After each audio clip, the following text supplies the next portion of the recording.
بسم الله الرحمن الرحيم.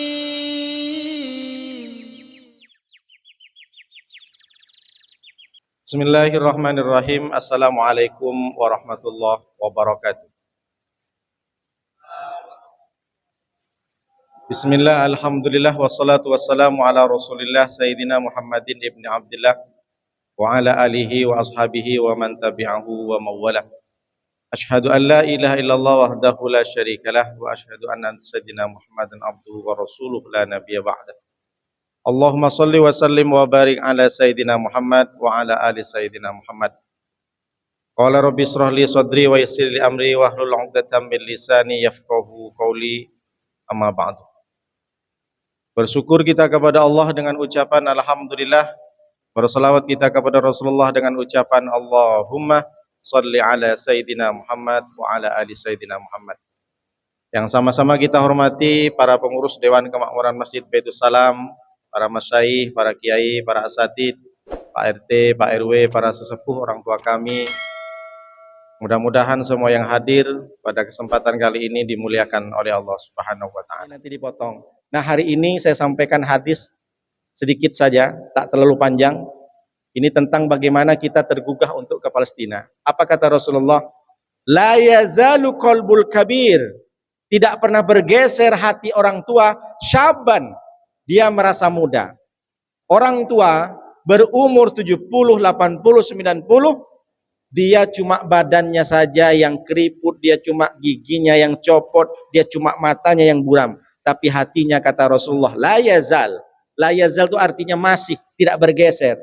Kalau di Arab tuh, kalau ditanya Ustadz Nuruddin tuh masih ngisi kajian subuh di Masjidil Salam. Mazal, mazal, itu di Timur Tengah. Mazal tuh masih. Jadi yazal, tidak bergeser hati orang tua, syaban, selalu merasa muda. Ini hadisnya jangan pula untuk mengejat kakek-kakek atau nanti Ustadz Herul keluar di rumah, tuh masih muda kan tuh, jangan pula. Untuk kita sendiri, kita ini juga akan tua pada saatnya, itu Ustadz Herul. Dalam hal apa? Fisnata ini, dalam dua. Orang tua meskipun umurnya sudah lansia, tapi hatinya dia merasa muda. Dalam muda masalah apa? Fisnatain. Yang pertama, hubud dunia. Yang kedua, tulul amal. Bukan amal, tapi pakai alif. Cinta dunia dan tulul amal, panjang angan-angan. Panjang rencana. Banyak kali rencana. Macam-macam. Sudah punya motor satu, pengen motor dua. Sudah punya motor dua, pengen rumah besar. Punya rumah besar, pengen kapling. Terus begitu. Sudah punya bini satu, pengen dua, tiga, empat. Masya Allah, tabarakallah. Jadi kalau ditanya, atuk kan sudah tua, kenapa masih begini? Tak usah kaget, hadisnya ada. 1400 tahun lamanya Rasulullah sudah menyampaikan ke kita. Hubud dunia. Apa itu cinta dunia? Disampaikan Allah surat Al-Hadid ayat 20. Wa mal hayatud dunya illa mata'ul ghurur. Kehidupan dunia itu adalah tipu daya. Makanya Nabi Muhammad makanya Rasulullah Allah Subhanahu wa taala menyampaikan di situ bahwa dunia itu laibun walahwun, permainan. Lahwun, sendau gurau, wazinatun, perhiasan, wa tafakhurum bainakum, saling berbangga-bangga di antara yang lain, wa takatsurum fil amwal wal aulad, saling berlomba-lomba membangga-banggakan dengan banyaknya harta dan bangga dengan anak-anaknya. Pertama, laibun, permainan. Bagaimana permainan?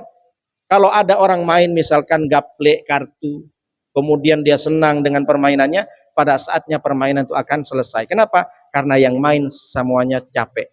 Main skater pun juga kalau lagi fokus meskipun pada saatnya dia akan capek. Ada yang capek, selama-lama capek, mati. Wah, ada main game, langsung mati. Makanya suka main skater jangan lama-lama takut mati. Jadi dunia itu adalah permainan, pada saatnya akan selesai. Walahun, sendau gurau. Bagaimana sendau gurau? Tertawalah orang itu di kafe, tertawalah di tempat ngopi, tekakak gigi, tekakak gigi. Tapi pada saatnya dia akan berhenti. Tidak selamanya dia akan tertawa, pasti dia akan capek, pulang ke rumah tidur. Wazinatun, dunia itu adalah perhiasan. Bagaimana perhiasan? Bangga orang tuh pakai emas, bangga orang tuh pakai HP yang mahal, pakai jam tangan, pakai aksesoris, pakai baju. Tapi pada saatnya ketika malam, dia sudah capek, dia lepaskan semua perhiasannya. Karena dia mau tidur. Dia lepaskan yang dibangga-banggain tadi siang karena dia di kondangan, dipamer-pamerkan ke orang, tapi ketika pulang ke rumah dia lepaskan. Begitu juga dunia, tidak akan selamanya digenggam oleh kita. Wa tafakhurum bainakum, dengan dunia orang banyak berbangga, berlomba-lomba bangga, aku yang paling kaya, aku yang paling baik, aku yang paling ganteng, aku yang paling enak hidupnya karena aku tidak punya masalah, dan aku yang paling baik ekonominya, aku yang paling enak makanannya di rumah, aku yang paling lengkap furniture-nya karena aku punya kulkas, punya dispenser, punya mobil segalanya. Kasihan tetanggaku. Orang berbangga-bangga menceritakan, oh saya dulu pernah jadi direktur, saya dulu pernah sukses punya kapling, segala macam. Itu dunia.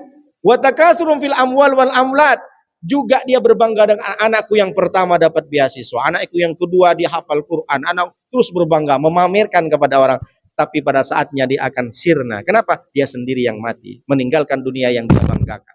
Jadi tidak ada gunanya. Maka Rasulullah SAW menyampaikan dalam hadisnya, mengumpamakan, bahkan bersumpah Rasulullah, wallahi, demi Allah, mad dunya fil akhirati illa mithlu yaj'alu ahadukum isba'ahu fil yammi falyandur bima yarji. Kata Rasulullah, demi Allah, kalau dunia dibandingkan dengan akhirat, itu sama dengan kalian datang ke lautan, kau celupkan, kata Rasulullah, telunjukmu ke lautan, lalu kemudian kau angkat telunjuk itu, falyandur bima yarji. Apa yang tersisa di tangan jari ini, Pak? Setetes, dua tetes. Akhirat itu sama dengan samudra, lalu dunia itu sama halnya, kau celupkan tanganmu, angkat, yang tersisa itulah dunia. Lebih luas akhirat. Dunia itu cuma setetes. Jadi kalau nanti Ustadz Herul bikin vlog, hai guys, dunia itu hanya setetes. Ketika engkau dapat dunia itu, kau jangan sombong, kau jangan bangga, karena yang kau dapatkan cuma setetes. Tapi ketika engkau tak dapat dunia itu, gagal, tak menjadi orang kaya, banting tulang, peras keringat, tunggang langgang, tunggang pukang, kepala jadi kaki, kaki jadi kepala, tapi kau tetap tak kaya-kaya, kau jangan bersedih, kau jangan galau, apalagi sampai depresi, stres, karena yang kau tak dapatkan cuma setetes. Udah paham kan Pak maksudnya? Jadi dunia ini hanya setetes, kata Rasulullah. Setetes yang kita dapatkan. Kau punya kapling sampai ribuan hektar, kau punya kos-kosan sampai ratusan pintu, punya mobil banyak, itu hanya setetes, kata Rasulullah. Maka ketika orang yang beriman, yang faham dengan hadis ini, ketika dia melaksanakan sebuah ujian, tapi ujiannya gagal, dia tidak akan pernah sedih, dia akan tidak pernah galau. Dia nengok tetangga semakin kaya, dia tidak bersedih. Padahal aku yang paling kenceng kerjanya, siang malam berangkat subuh, pulang sampai jam 3 subuh juga, tapi aku nggak kaya-kaya. Aku tengok tetangga, dia goyang-goyang kaki, bisa pula dia kaya. Tak perlu bersedih, karena dunia yang mereka miliki hanya setetes, kata Rasulullah SAW. Maka ketika kita dapat dunia kaya kita tak sombong, yang kita dapatkan cuma setetes. Ketika kita tak dapat dengan dunia ini, juga tidak bersedih, karena yang tidak didapatkan kita setetes. Makanya orang kafir yang tidak beriman, ketika dia memaknai dunia, dia depresi ketika dia gagal, akhirnya bunuh diri, Pak. Berapa banyak orang bunuh diri? Tapi yang banyak sekarang bunuh diri, Pak Ustadz, orang beriman, hutang banyak, Pak Ustadz, kredit banyak. Mana enggak stres, Pak Ustadz? Mobil kredit, rumah kredit, Magicom kredit, setrika kredit, HP pun kredit, Pak Ustadz. Stres dia mau bayar, bunuh diri. Berarti dia menganggap dunia itu bukan cuma setetes. Padahal kalau dibanding akhirat, akhirat itu seluas samudra, dunia itu cuma setetes. Bahkan Rasulullah menyampaikan dalam hadis yang lain, apa kata Rasulullah? Laukana dunia, seandainya dunia, kata Rasulullah SAW, ta'dilu indallah, di sisi Allah, janaha ba'udatin, lebih berat daripada sayap nyamuk, masako kafiron sarobata ma'in. Maka Allah itu tidak akan pernah memberikan air minum walaupun seteguk kepada orang yang kafir. Apa maknanya? Begitu mudahnya Allah mengibaratkan, kata Rasulullah, dunia ini tidak lebih berat daripada sayap nyamuk. Bapak tahu kan sayap nyamuk bagaimana? Jangankan sayap nyamuk, nyamuk aja tak berguna, Pak. Dunia ini menurut Allah, kata Rasulullah, seandainya dunia ini lebih berat daripada sayap nyamuk, maka Allah itu tidak akan memberikan rizki kepada orang yang kafir meskipun seteguk air. Apa maknanya? Harta yang kita miliki ini lebih banyak lagi orang tak beriman kepada Allah. Maka apa yang kita banggakan? Menurut Allah dunia ini hina, dunia ini rendah. Jangan kau terlalu fokus dengan dunia. Tapi bukan berarti kita tak boleh cari dunia. Kita mesti harus kaya. Tapi jangan sampai dunia yang kita miliki adalah tujuan daripada hidup kita. Wala tansa nasibaka minad dunya. Jangan kalian tiba-tiba karena tidak cinta dunia, kau tak cari dunia. Silakan kau cari dunia sebanyak-banyaknya, tapi bagaimana dunia itu menjadi tujuan akhirat daripada kita. Abdurrahman bin Auf, Sayyidina Utsman, mereka orang-orang kaya. Jangan pula habis ini Bapak tinggal di Barelang. Kenapa Pak tinggal di Barelang? Saya ini sudah tidak cinta dunia, Pak. Saya tinggalkan, istri pun saya tinggalkan, Pak. Itu tak betul. Hidup di Barelang dengan rumah seadanya, dia nanam jagung, nanam ubi, kemudian dia pelihara ikan. Setiap hari dia makan ubi, ambil ikannya itu yang sudah dipelihara dari awal, dimakan. Akhirnya tak ikut kajian subuh lagi. Ada Palestina, tak perlu, itu dunia katanya. Tak betul pula ini. Bukan seperti itu. Jangan dunia jadikan tujuan akhir daripada hidupmu. Silahkan kau kaya, tapi kekayaanmu bagaimana menolong agama Allah. In tansurullah yansurukum. Makanya bagaimana caranya? Kata Imam Ghazali, Abu Hamid Al-Ghazali, beliau mengatakan cara bagaimana kita tidak cinta dunia. Kenapa orang banyak cinta dunia? Alasannya yang pertama karena dia al-jahlu. Kenapa orang terlalu cinta kepada dunia? Karena dia, mohon maaf, al-jahlu, tidak tahu, bodoh dengan apa yang disampaikan oleh Rasulullah, tidak paham. Sehingga apa yang terjadi? Dia terlena dengan dunia, dia terjerumus. Bagaimana agaknya kalau nengok kita teh ini manis, tiba-tiba tercium oleh semut. Maka disamperinlah teh ini oleh semut. Dia menganggap semut ini bisa menghabiskan satu gelas. Ini rezeki ini katanya. Akhirnya semut itu datang ke gelas itu, masuk ke dalam. Mati apa tak mati? Dia anggap, pikirnya aku bisa menghabiskan teh manis ini. Akhirnya datanglah kawan-kawan yang lain semut itu datang. Dipanggillah kawan-kawan semut yang lain. Mereka juga mengira teh ini adalah milik kita, kita habiskan. Masuk juga, mati semua. Maka datanglah orang yang menyelamatkan semut-semut dari cinta dunia. Siapa itu? Emak-emak. Ambillah kapur barus. Dikasih kapur barus di sekeliling teh ini. Biar semut. Sebenarnya si emak-emak ini bukan berarti tak mau ngasih ke teh. Biar dia selamat. Tidak terjerumus juga kepada dunia. Dunianya semut itu kan teh. Ada gula. Nah, itu. Kalau kita kan uang. Kalau bapak-bapak ya anak gadis perempuan. Macam lah. Bukan bapak di sini. Pak Ustadznya asik nak ke situ terus. Jadi kalau semut datang itu mengambil dunia tehnya itu, diselamatkanlah sama emak agar kamu tidak terbunuh. Saya tak paham apakah emak-emak itu menyelamatkan dia untuk tidak terbunuh atau memang tambah dibunuh. Kalau kena kabur barus mati juga dia kan. Nah, ketika kita itu cinta dunia harus ada yang mengingatkan. Siapa yang mengingatkan? Ustadz, kiai. Itulah kenapa setiap sholat Jumat selalu disampaikan oleh khotib, wala tamutunna illa wa antum muslimun. Janganlah engkau mati kecuali dalam keadaan Islam. Itu pentingnya kenapa kita duduk di kajian subuh, direfresh, selalu diingat. Manusia ini kan selalu lupa. Itu sudah tahu. Tapi kalau nggak direfresh, itulah pentingnya kenapa kita ada kajian subuh, ada pengajian. Sholat Jumat pun itu saja yang disampaikan. Karena untuk mengingat kita, mencarger otak kita ini agar kita tidak terlena dengan dunia. Itulah kenapa kata Imam Ghazali, cara salah satunya adalah untuk tidak cinta dunia. Kita mesti harus ada ilmu. Siapa yang bisa memberikan ilmu? Orang yang alim. Orang yang alim itu siapa? Yang ulama. Tapi ulama yang seperti apa? Ulama innama yahsallaha min ibadil ulama. Ulama bukan hanya sekedar dia menyampaikan, tapi dia takut kepada Allah. Makanya kata Ibnul Qayyim Al-Jauziyah mengatakan bahwa dunia itu adalah orang yang cinta dunia adalah dia terhina. Kenapa terhina? Kecuali ulama. Ulama pada saat itu. Karena ulama orientasinya ketika dia cinta dunia untuk menyebarkan ilmu-ilmunya. Jadi disampaikan oleh Rasulullah SAW bahwa yang kedua selain cinta dunia orang tua itu adalah tulul amal. Panjangnya rencana. Rencana seperti apa? Rencana seperti tadi. Tidak pernah merasa puas, pengen 1, 2, 3, 4, semuanya pengen begini. Makanya Pak kita tak kaget ada orang tua yang sudah berumur sekitar 70-80. Kalau dari tenaga ini kan sudah habis Pak ya. Tapi dia masih mau nikah Pak sama anak gadis 17 tahun. Nah, dicobalah Pak dia. Akhirnya karena dia nikah dengan anak gadis 17 tahun, diminumlah semua obat tuh Pak. Obat apa itu? Obat lintah itu kan. Biar kuat tahan lama katanya. Akhirnya diminum, meledak lah Pak. Kayak mana kalau motor cup itu? Motor cup tahun 70 diisi minyak pesawat. Meledak atau tak meledak? Tenaga kurang tapi nafsu besar. Jadi kalau ada seperti ini, kalau kita tengok di media sosial itu berapa banyak umur 70 melakukan pencabulan. Nauzubillah min dzalik. Ada kan, Pak? Ada anak SD, dia umur 70, kita nggak kaget, Pak. Rasulullah sudah menyampaikan. Kenapa? Karena dia selalu dalam hatinya menginginkan bagaimana saya merasa muda terus. Jadi tulul amal ini salah satunya adalah direm dengan iman. Iman ini bagaimana caranya? Yang tadi harus mencari ilmu lalu kemudian praktekkan. Praktekkan bagaimana direm dengan iman seperti ini. Makanya kita mesti harus tegak lurus, tidak boleh condong sana, condong sini. Makanya harta itu bahasa Arabnya adalah mal. Mal itu artinya condong. Kalau kita datang, Pak, ke satu tempat, di sini ada masjid, di sini ada mall. Jadi kalau bahasa Indonesianya itu mall, kalau bahasa Arabnya mal. Mal itu condong, Pak, begini.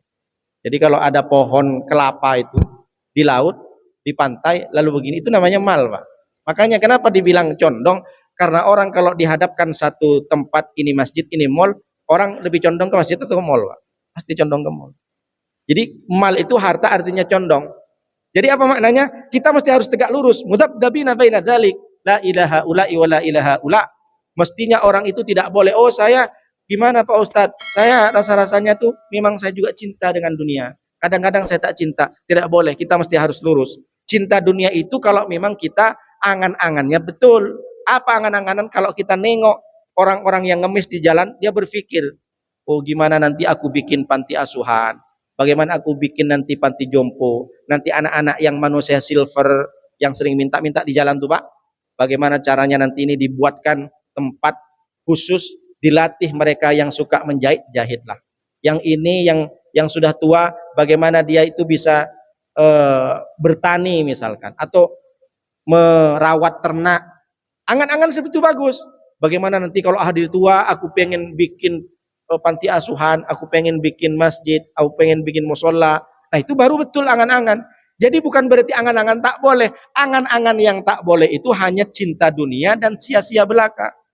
Jadi nanti kalau aku udah pensiun, aku pengen bikin kos-kosan besar, nanti di situ aku bikin bisnis, bukan hanya sekedar untuk menawarkan jasa kos-kosan saja. Tapi aku bikin nanti bagaimana ada jual pulsa, pokoknya macam-macam. Selalu berangan-angan. Jadi yang tak boleh angan-angan itu seperti itu, lebih ke arah dunia. Yang boleh angan-angan itu bagaimana nanti aku bisa menyantuni anak yatim, bagaimana nanti kalau hari tua aku pengen selalu beribadah, aku pengen bantu orang-orang dengan kekayaannya. Hari ini orang yang banyak kaya, maka bantulah agama Allah. In tansurullah yansurukum, bantu dengan kekayaanmu kalau engkau kaya. Kalau hari ini kau punya jabatan, bantulah agama Allah dengan jabatanmu. Jadi bukan berarti tak bisa. Maka dunia ini sudah bisa dipastikan termasuk salah satu pekerjaan yang sia-sia, karena itu termasuk adalah orang-orang yang bisa cinta dunia karena dia orientasinya bukan sekedar akhirat. Wala tansa nasibaka minad dunya. Jadi kita ini cinta dunia harus betul-betul apa yang mesti kita lakukan dengan dunia ini untuk tujuan akhiratnya. Nah ini salah satu bentuk kalau kita paham dengan hadis ini, maka kita tidak kaget dengan apa yang disampaikan oleh Rasulullah SAW. Bahwa silahkan kau kaya, silahkan kau cari dunia, tapi bagaimana dunia ini membantu. Salah satunya sekarang tentang adanya Palestina. Bukan berarti tidak Allah berikan kesempatan kepada kita. Banyak yang tanya, kenapa Allah biarkan Ustadz orang-orang Palestina ini tersiksa, menderita. Jadi kalau ditanya dengan maksud Allah, kita nggak tahu. Tapi kita husnudzon. Rasulullah sudah menyampaikan bahwa nanti kalau orang Yahudi itu akan hancur, akan terjadi tanda-tanda akhir kiamat. Rasulullah tidak menyampaikan Yahudi yang mana. Karena Yahudi yang asli sekarang di Palestina itu Yahudi ortodok, dia justru mengecam tentang Israel. Karena kalau Yahudi aslinya itu dia kan tidak akur dengan Nasrani. Yahudi yang memang betul-betul Tuhannya adalah Allah. Mereka yang berbeda kan karena nabinya. Yahudi asli, Yahudi ortodok ini kan tekun. Dia tetap mengakui Tuhan itu Allah. Cuma nabinya bukan Nabi Muhammad, Nabi Musa. Kenapa dia iri? Dia iri kenapa Muhammad ini bukan keturunan Yahuza, bukan keturunan dari klan Nabi Ibrahim yang dari Siti Sarah. Kenapa Nabi Muhammad keturunan Ismail? Sementara Nabi Ismail sampai ke 30 generasi ke bawah tidak ada yang jadi nabi. Jadi dari Ismail sampai ke bawah tak ada nabi sama sekali, langsung ke Nabi Muhammad. Mereka iri sementara di klan Nabi Ibrahim keturunan Siti Sarah bukan dari Siti Hajar, dia nabi semua. Ishak, Yakub, Yusuf. Yusuf punya saudara namanya Yahuza. Yahuza ini abang dari Yusuf. Yahuza ini anak cucunya disebut dengan Yahudi. Israel itu apa? Israel julukan dari Nabi Yakub. Nah, sampai hari ini orang Yahudi itu iri kepada Nabi Muhammad. Kenapa Nabi Muhammad bukan keturunan Ismail? Jadi sampai sekarang kalau ditanya Yahudi ortodok, Yahudi aslinya, dia benci dengan Israel. Dia benci dengan para Nasrani di sana karena mereka masih menganut sistem yang benar sesuai dengan kitab Tauratnya. Mudah-mudahan kita semua menjadi orang-orang yang peduli dengan Palestina.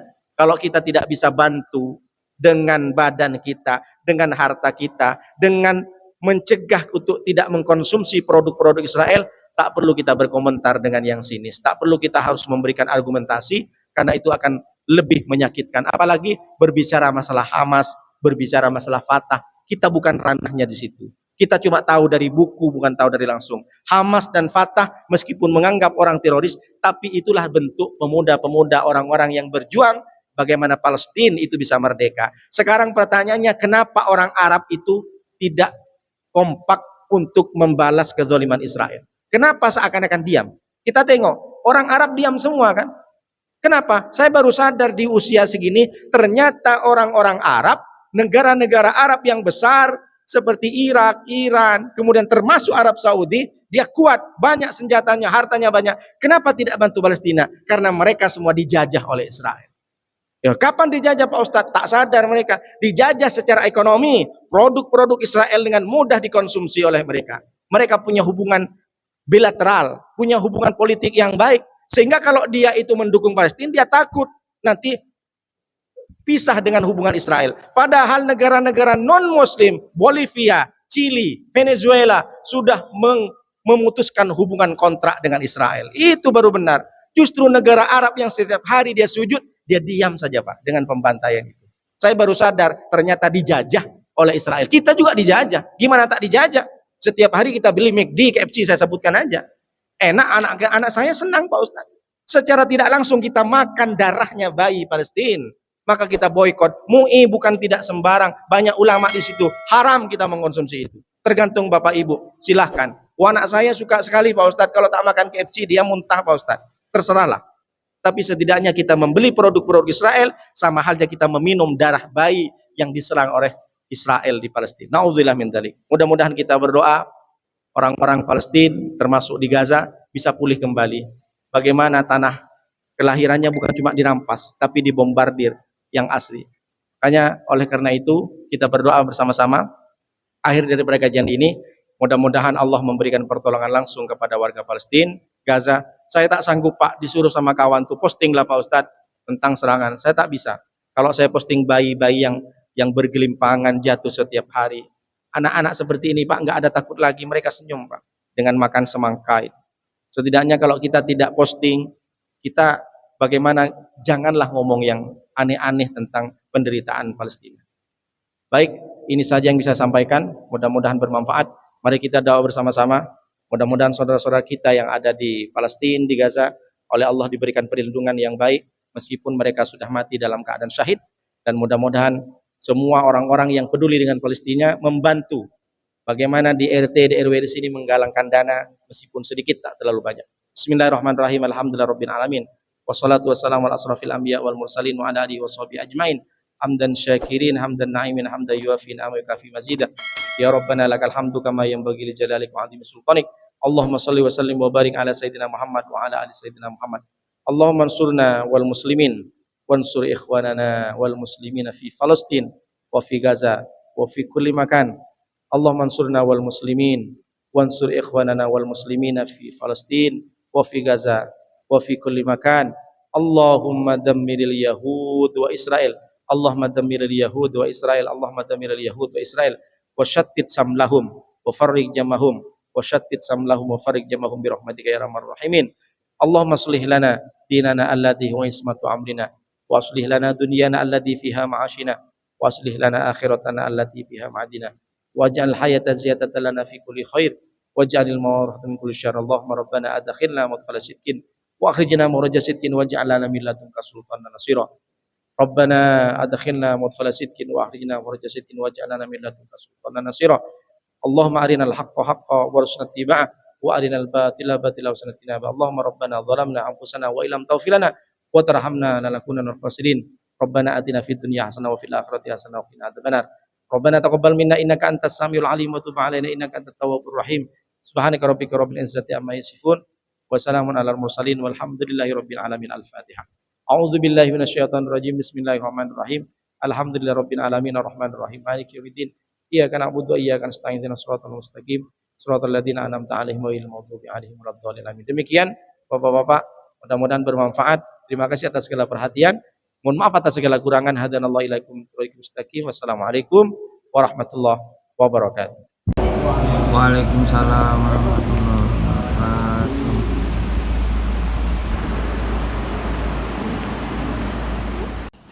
Banyak nih Pak. Full ayo, full.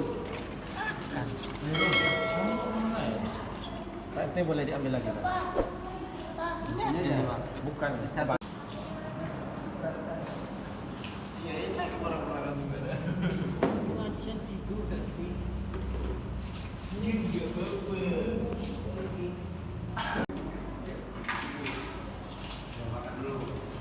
Jadi kemarin tuh tanya saya kan kurang di grup di acara. Sadaqallahul azim.